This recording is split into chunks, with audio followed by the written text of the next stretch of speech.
Hi, my name is Sergeant Laura Hill. I'm the current Paramedic Academy Supervisor, and I'm going to be providing you with some information today about what a paramedic is and what applying for the 7th Paramedic Academy recruit class would look like.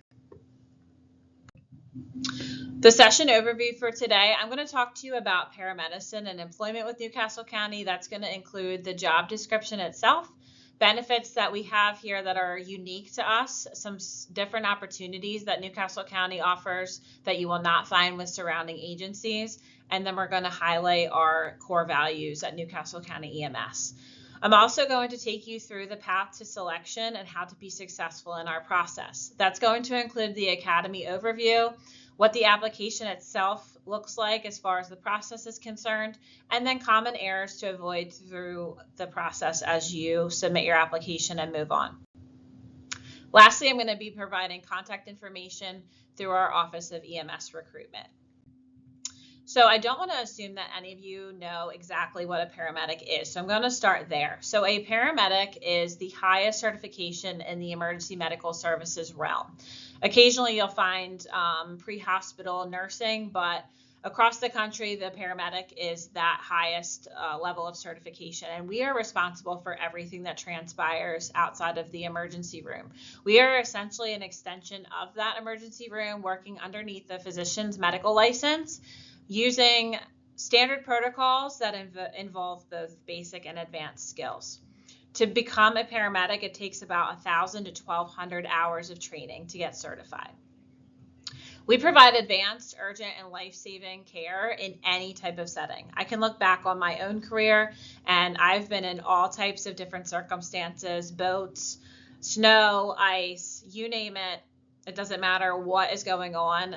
We are responding to those 911 calls.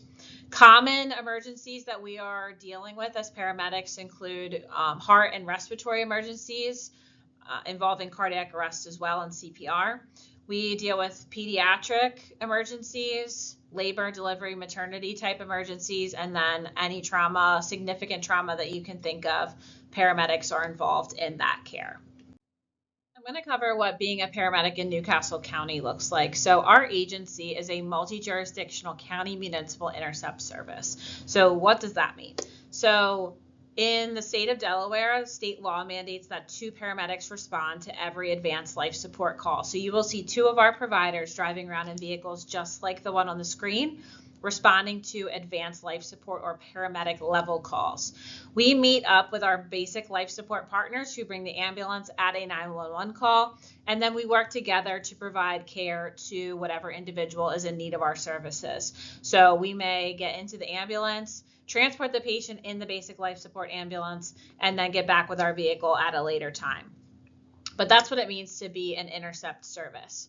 We are paramilitary, which means that we follow a rank structure, kind of similar to the military, and we are uniformed, which those uniforms from shirt all the way to your boots are completely covered and provided by Newcastle County. They also provide a dry cleaning service, which is an advanced added benefit. They'll do uniform prep for you. However, that benefit does not start for you until you are out of the academy process. We expect recruits to prep their own uniforms. As a paramedic, you should expect to work day work and night work schedules once you get out of the academy situation. So you'll work a 2-2-4 schedule. That means that you will work 2 10-hour days followed by 2 14-hour nights. There's technically a 24-hour window of time between your day and night works where you are off.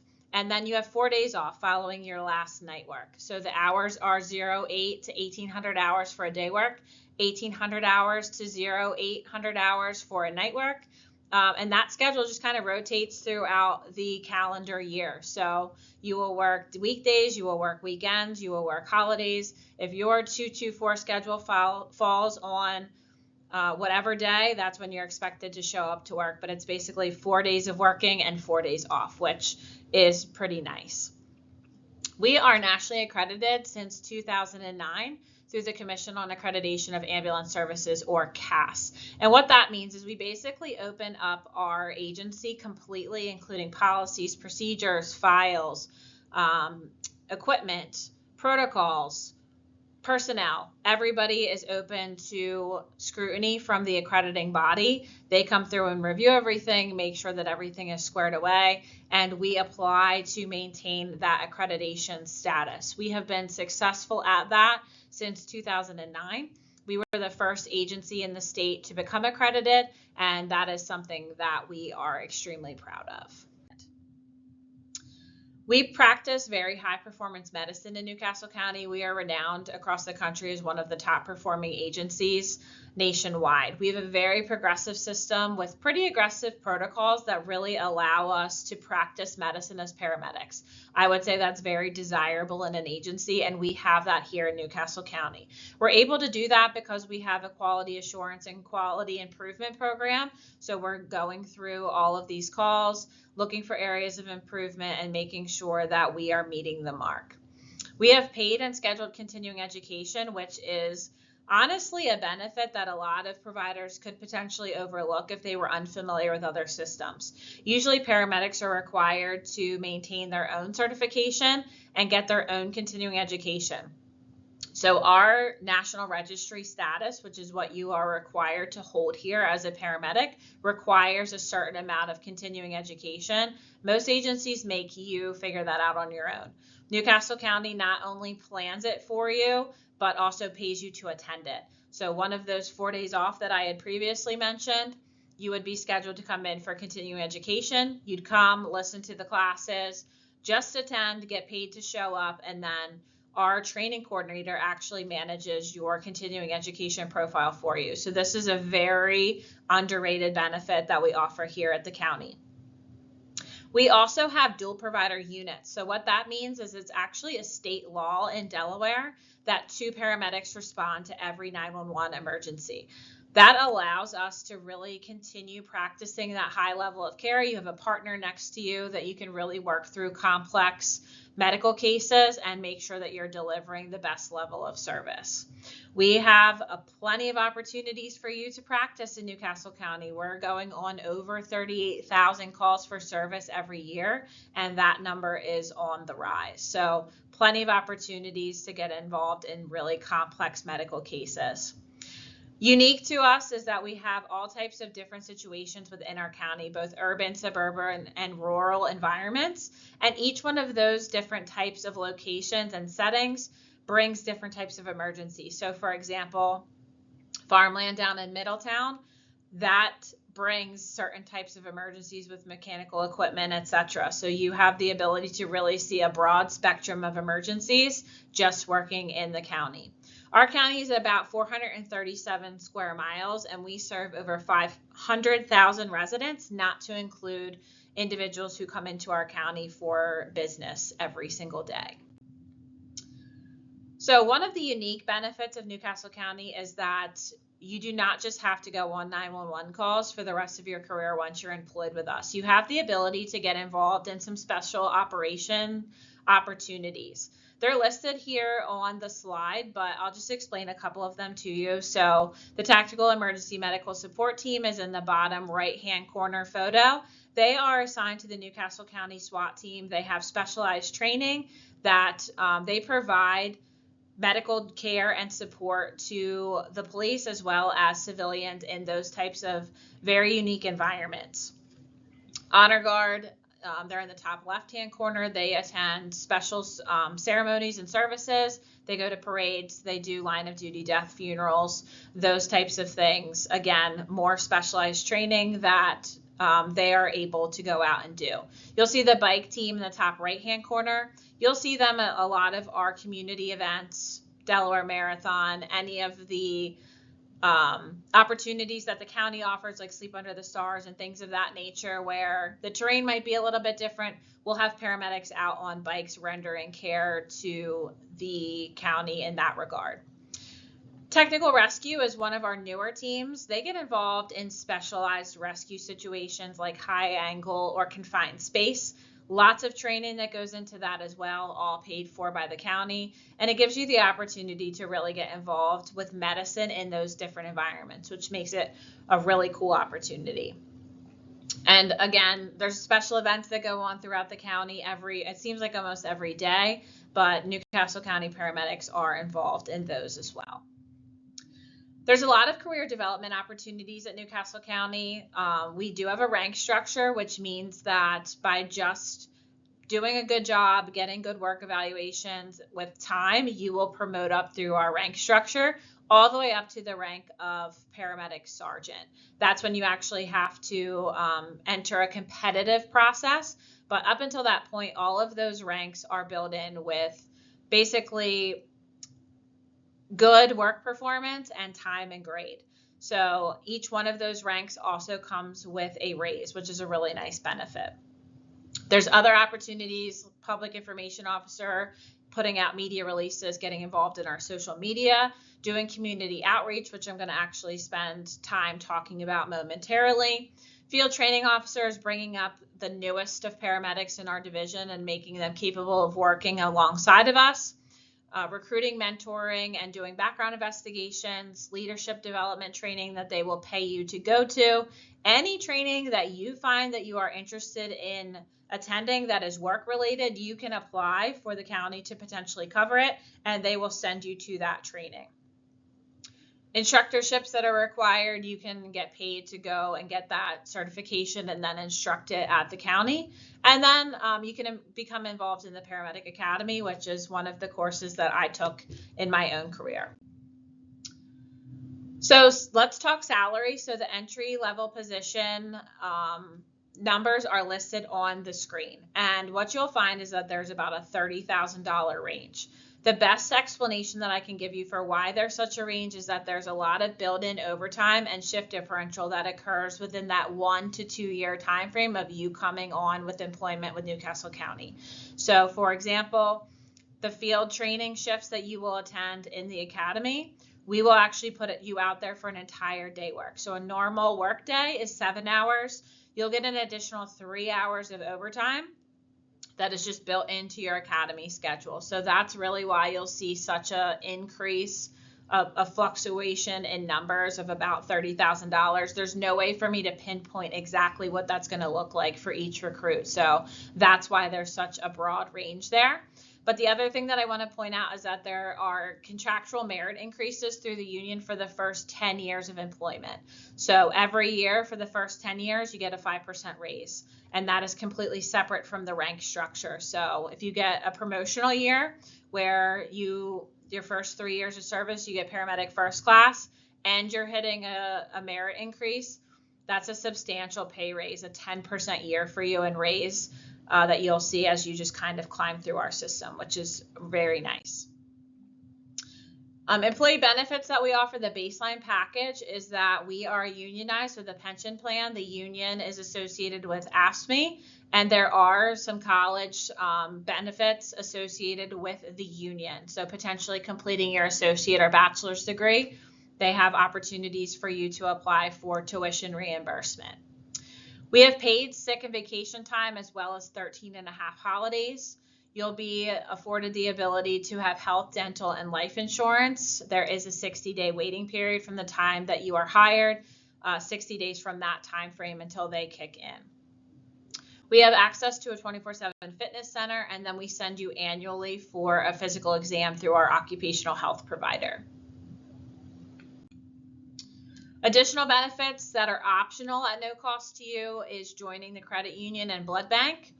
The sick leave bank, I'll give you a little explanation of what exactly that is. After 2 years of service, you have the ability to donate time to the sick leave bank. It only costs you 1 day of sick time, but you can donate as much as you'd like. And what that gives you is a little bit of protection if there's some type of catastrophic event in your life and you've exhausted all of your sick leave time, you have the ability to present your situation to the sick leave bank and potentially have access to those hours, additional sick leave that you can get from the bank to cover you. And that's just like kind of a nice security benefit to have. We also have an employee assistance program and responder health program, which are both wellness and mental health related. We've spent a lot of money recently to build those programs up, and we're very proud of that. Supplemental benefits that are optional and at an additional cost to the employee include deferred compensation plans, flexible spending accounts, and then some supplemental additional insurance plans that you can sign up for. Newcastle County EMS is approaching almost 50 years of service. And what we are looking to do is to recruit and bring in members who are willing to carry on our tradition of excellence. So I'm going to talk about now what some of our core values are. My goal as the Academy supervisor is to bring individuals into our agency who can display our core values. So you're going to see some of the core values on the screen as I'm talking, and there might be a couple of them that you might realize like, oh, I don't know if discipline or leadership is one of my strong suits. There's a couple that are not optional. So integrity is in the bottom right-hand corner. That's one of the not optional ones. So if we determine that you lack integrity, you're just not going to be somebody that we bring into our organization. But we are very serious about our core values. And the whole point of the Paramedic Academy is not just paramedic school. It's also a 13 to 14 month personal development course where we're taking all of these aspects of our core values and developing them in each of our recruits. And we do that through a variety of different ways in the academy setting. Sometimes it seems silly. I feel like oftentimes you'll ask some of the recruits, do you even know, like, why are we doing this? They're probably confused at times, and then they'll go out into the field and have something happen and be like, oh, that's why they were doing XYZ in the academy. So we have a lot of different tactics that we use to develop these qualities in our recruits, but it is a personal development course along with paramedic school. So oftentimes in our live sessions, I will actually have recruits with me who are talking about maybe some of the things that they came in lacking and how the academy developed these core values throughout the 13 or 14 month period. I don't have anybody with me today, but what I will tell you is oftentimes leadership is one of the primary things that people came in lacking and that they really excelled in at the end of our academy process. So the personal development side of things is something that we're extremely proud of here. You will come out of paramedic school with a lot of personal growth. So I mentioned this previously. I just want to kind of highlight this a little bit more because it is so important. We in Newcastle County are heavily invested in our community, and you'll see a list on the right hand side of all the different aspects that we're involved in. The bottom right hand corner that says 2023 programs, each one of those programs listed and the numbers associated with them are the amount of times in 2023 that we did each one of those programs. So as a paramedic, you don't have to have special certifications. You can be involved in any one of these things that are of interest to you and really get involved in our community. If that's something that you're interested in, you want to give back, you want to be meaningful, you have the ability to impact the community in a significant way outside of just responding to 911 calls. And that is something that we're very proud of at the county. So I've really highlighted what is going on, what being a paramedic is, what our core values are. If this is something that is of interest to you, I am going to now highlight what the academy itself looks like. So again, usually I have recruits with me who will literally just tell you what their personal experience is. If you have the opportunity to attend a live session, we bring recruits there. So if you'd like to talk to them, I encourage you to come out to an actual in-person session, but I'm going to go over what the day looks like. So the schedule for the first year while you are in school is Monday to Friday day work hours, 08 to 1600 hours or 4 p.m. and it is full time. Oftentimes we'll get applicants who think that they might be able to work part-time and do the paramedic academy. That is not the case. So if you're in a financial situation where you feel like you would need additional employment to supplement what we are paying you, this is not the situation for you. This is a very taxing process and it is 100% full-time, and you will be doing something academy related well after that 1600 hour mark. Once you are done school, you go to field training, which puts you on that 224 work schedule that I already discussed previously. So that is what you will be doing as soon as you graduate the academy process. It is a paramilitary structure. So think police academy, a little bit of a boot camp type scenario. That is the structure that we use, and there is physical training involved. So if you are not fit and this is something that you are interested in, now is the time to get started on that. I want to emphasize that the academics are collegiate level and the course load is rigorous. You are going to be getting a ton of information in a short period of time. We get you through all those hours of required training in about a 13-month to 14-month period. So you are going to feel like you are probably drinking through a fire hose, but I can tell you that we are going to give you every tool that you need to be successful. School includes both a didactic lecture style classroom training environment and clinical field and lab rotation. So there's hands-on and lecture style instruction that is going on throughout the academy process. A day in the life of a recruit, they are very early mornings. So I told you that class starts at 08. That does not mean that you can get to school at 7:45. Oftentimes my recruits are at a minimum showing up 7:15, 0700 hours. Some of them are even getting there earlier than that. So they're showing up doing some schoolwork, maybe in a more dialed in setting than you can get at home. Some of them come and do a little bit extra PT to just get themselves ready for the day. They are getting there very early. It is currently, our vendor is in Westchester, so there is no residency requirement, but their commute is up 202 to Westchester every single day. These days are extremely long. So some days you're going to be in a lecture style. You'll be in the classroom for 8 hours. Other days you're going to be out and about in the field or at a clinical site. There's still a high level, even though we're expecting all of this academic rigor from you, we still need you to have high team and personal accountability. We're going to be doing physical fitness. We give you the tools to not just be fit, but also be well. All of that is built into this academy structure. Like I said, just because school is dismissed at 1600 hours or 4 p.m. does not mean that is when your day ends. You are going to get a ton of reading and homework assignments. You're going to have to do test prep. It is so important that the people around you understand the undertaking that you are going to be participating in and that they are willing to support you. So a strong support system is an absolute must.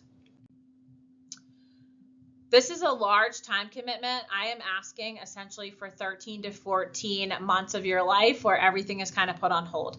Family vacations, there's really not a lot of room for any of that. We have to get you through this rigorous academic situation and then get you through field training.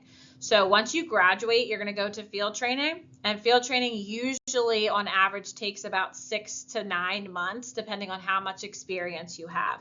So it's really about 2 years of your life that we are looking for, where you are fully dedicated to this process. Because of the time, because of the demands, you're going to be taxed physically, mentally, and emotionally, but we will provide you with the support system that you need to succeed. We are very good at getting people through this process.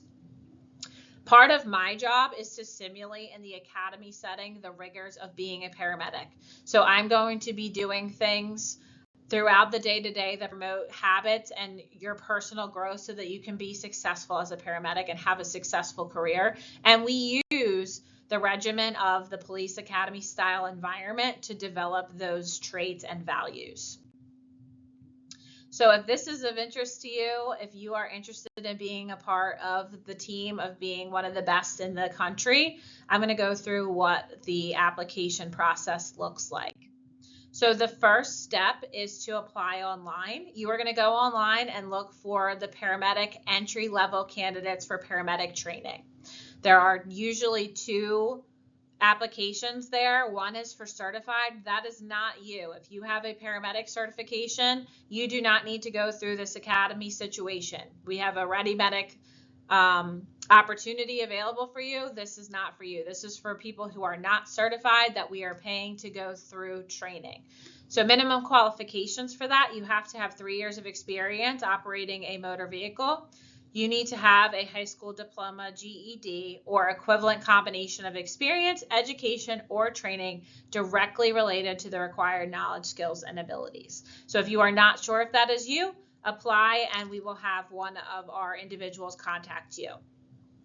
The second thing that happens after you apply is that someone from Newcastle County will reach out to you and invite you to attend a fitness test. I will go over specifics of that in just a moment. The next step after you've successfully passed the fitness test is to take a written test through Accuplacer. It basically goes over reading comprehension, sentence skills, and arithmetic. There are tools that you can find online to help you to study for that. If it's been a minute since you've been in school, I highly recommend that is something that you seek out and do before you show up for the Accuplacer exam. You have to achieve minimum scores on that test to move forward in our process. Once you do that, we will start the background investigation, which again, I will talk about more in depth momentarily, but you will get fingerprinted and then complete a packet of background information that an investigator will go through. In that time frame, we will bring you in for an oral board interview, which includes you providing a writing sample and then sitting on a panel style interview. Once we get through your background, if you are somebody that we are interested in bringing onto our team, we will give you a tentative offer of employment. You must then pass a medical and psychological exam to officially be given employment opportunity. So part of that medical exam is vaccination records. If it's been a while since you've been to a physician, you might need to contact old doctors' offices, etc. Work on getting your vaccination and medical records now. I do want to add that our vendor requires flu and COVID-19 vaccinations in addition to other vaccinations. So we're going to need those records. COVID-19 is not negotiable, unfortunately. The vendor that we get our paramedic education through contracts with several hospitals that require that vaccine. You have to be able to go to clinical sites to finish school. Newcastle County does not require COVID-19, but unfortunately the current vendor does. So that there's really not too much room for exceptions as far as that is concerned. So that is something we get asked frequently, so I'll just deal with that now. So work on getting pertinent medical history. Lastly, is the psych exam will send you to get cleared through a psychiatric practitioner. And then once you get the all clear on medical and psych, you are officially hired and ready to go for employment. But that is what the application process looks like. I'm going to talk about some common errors. So the first one, which is one of the first things coming your way, is the fitness test. So the standards are listed: 16 push-ups in 1 minute. Females may modify, but they are full push-ups. Chest to like a foam block or a fist would be the simulated thing for training that you would want to achieve. 22 full sit-ups, so shoulder blades are touching the ground and you're coming all the way up to your knees with your hands interlocked behind your head. 22 sit-ups in 1 minute. And then you have 16 minutes to run or walk a mile. Oftentimes people see these standards and like, oh, that seems easy. I got it. You show up for the fitness test, you've not practiced them together, and then something happens, you have muscle failure or whatever, and you are not successful. We are holding fitness tests every single month through the rest of the year. So please practice the test in its entirety. Make sure that you are squared away and ready to succeed. If you are not in a condition where you can be successful today, it is very easy to develop these skills. I personally recommend planking if you need to build up some core stamina, but start training now so that you have a couple months where you can get ready and then come out and be successful. One of the things that you need when you come to the fitness test is your waivers signed for the facility itself. And then you need to have a physician form filled out that says that you are healthy enough to participate in this event. Please make multiple copies of that before you turn it into human resources at the fitness test. If for whatever reason you are unsuccessful and you have to come back, you're going to need to provide that doctor note each time. So please make copies of it. Part of this process is that every single phase that you attend, we are taking notes about how you carry yourself, any issues that you have. Please represent yourself the way that you would want to as a job interview. Each thing you come to is part of that interview process. And part of this fitness test, although the standards are not super stringent, is just your ability to follow instructions. So please listen carefully and follow the instructions explicitly. So common errors related to the background investigation usually revolve around completing that background investigation packet. So you need to fill out the packet completely and do not leave any sections blank. If something doesn't apply to you, you simply put NA or not applicable in any areas that do not apply. You want to make sure that if there's a signature, notary, or a witness section, that is filled out completely as well.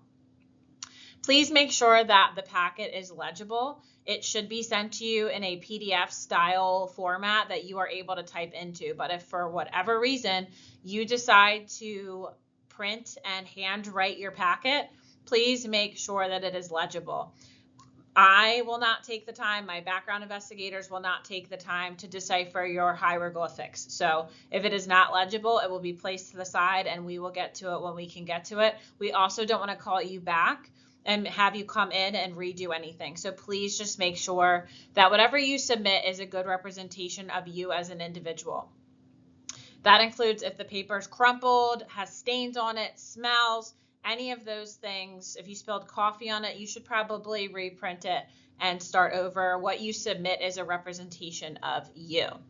We will be doing a thorough police level background on each one of our applicants. So we as Newcastle County paramedics are invited into the homes of our constituents, and it is our top priority to make sure that the people that we are sending to these calls are top caliber and safe. So we do an extremely thorough background investigation on each of our applicants. Oftentimes a cause for delay or error includes misunderstanding what a police contact is. So outside of the coffee station at Wawa, if you are spoken to by a police officer and they have taken your information, whether you were the cause for that interaction or not, you live in a computer system that we will get records for. That includes any type of expungement. Like, don't think that we won't see that. This is police level. We get all of that information back. So please disclose all of that initially. If you are unsure, honesty is the absolute best policy. You want to make sure that the division has the most up-to-date contact information for you. Please, when you write your email address, do not give me your junk email, spam email address. I want the one that you check regularly. Please make sure that your voicemail box is cleared out so that if I need to leave a message for you, I am capable of doing that. Be attentive to any 302-395 numbers. That's Newcastle County phone numbers. If you see that pop up on your phone, that is one of my background investigators or someone from Human Resources trying to reach out to you. So please be attentive to those things. Common causes for delay. So we're going to need transcripts, including high school. Please request them now. The address that they need to go to is on the screen. For military veterans, we're going to need your DD-214. Please make sure that you have it and that it is up to date. If naturalization paperwork applies to you, we're going to need that. Official copies of your driving record from all the states where you've held a license within the last 3 years. It needs to be updated. It cannot be old. It needs to be obtained within 1 month of your application submission to the division. I talked about how important it is to be responsive. We're also going to be asking for personal references. Make sure that you let them know you put them in the packet and to anticipate being contacted by my investigators. Start collecting information now. It is a lot. This process is tedious. We need a lot of information. We need your cooperation to make this move as flawlessly as possible. We're going to need all of your past employers and supervisors with contact information. I understand that things change, might take some digging on your part, so start working on that now. Other required information in our packet is addresses for the last 10 years, anyone you've shared a residence with within the last 5, significant others, including exes during the past 10 years. I understand that you might be concerned about some of the feedback we get from an ex. We understand that you're not together for a reason. We still need to talk to these individuals, be as honest and forthcoming as you can be. We understand that that situation could be dynamic. We're also going to need 5 people you've known for 5+ years who are not related by blood or marriage. Those are going to be your personal references. Again, please let them know that you've included them in the packet and to expect to hear from us. So we are providing you with salary, benefits, tuition, uniform. Thousands of dollars go into this process in the academy to get academy recruits through their paramedic certification. So in return, we are asking that you sign a 5-year service contract with Newcastle County. That date starts your first day of employment and then is 5 years from there. So we are requesting that you work for us for 5 years of service to be able to go through this very, very expensive process. So if you've applied, here's what you can expect next. So fitness testing is ongoing, like I said, every single month through the end of the year. And we start the background process, like I mentioned previously. Basically, after the AccuPlacer exam is where you will turn in that packet of information. So that's starting September 8th of this year, 2024. The posting for the 7th Academy closes on January 13th, 2025 at 23:59 or 11:59 p.m. Please do not wait until the last minute to apply. If this is something that you're interested in, apply now and start the process. We will work with you to get you through the PT test and things that you might be concerned about. We are looking to give tentative offers in spring of 2025. I know that's an extremely vague date. However, it's really dependent on the amount of applications that we get, when we get them, and just getting everybody through this process. It takes a lot of time on our part, and the more responsive you are, the faster your process will go. We are looking to hire the 7th Recruit Academy in June of 2025 would be when we're expecting them to start. You basically do a 1-month orientation process, and then paramedic, EMT school, and paramedic school starts right after that. If you are interested, if you've applied, whatever your personal situation is, I highly recommend our ride-along program. You're basically going to work with our crews for a day. So you can do a day work, which is 08 to 1800 or 6 p.m. That's a full 10-hour day with our crews, or you can do a partial night work. We do kick you out at midnight, but it will give you a little bit of a taste of what night work looks like in Newcastle County. We basically have you fill out a waiver. We get a copy of your driver's license. We do a quick background check for security purposes. And then we'll have one of the members of our staff go through the entire process with you, what our policies are, and what to expect while you're out there. Once you get on the ride-along list, you are good for 1 year to ride along with our crews. So essentially, you would call the shift lieutenant, let them know what date you're interested. They would approve it, let you know what unit you're going to, and then you can do that as much as you'd like, as long as it's approved by the lieutenant, for up to 1 year. Best way to get a true perspective of what being a paramedic looks like. So if you've not applied today, I want to encourage you to do that. On the screen is a QR code that will take you to the application. Hopefully, I've been able to shed some light on what exactly this entails. I'm sure there could be additional questions. So the contact information for our recruiting and applicant processing coordinator, Senior Lieutenant Mike McCulley, is on the screen now. Please contact him with any questions I didn't cover. Again, I want to encourage you, if you are on the fence, get involved in our ride-along program. He can certainly help to get you signed up for that. And go out, do a ride-along, call him with questions or concerns that you have, and apply as soon as you can. We are looking forward to getting really good applicants for our 7th Academy. I look forward to potentially seeing all of you. Thank you.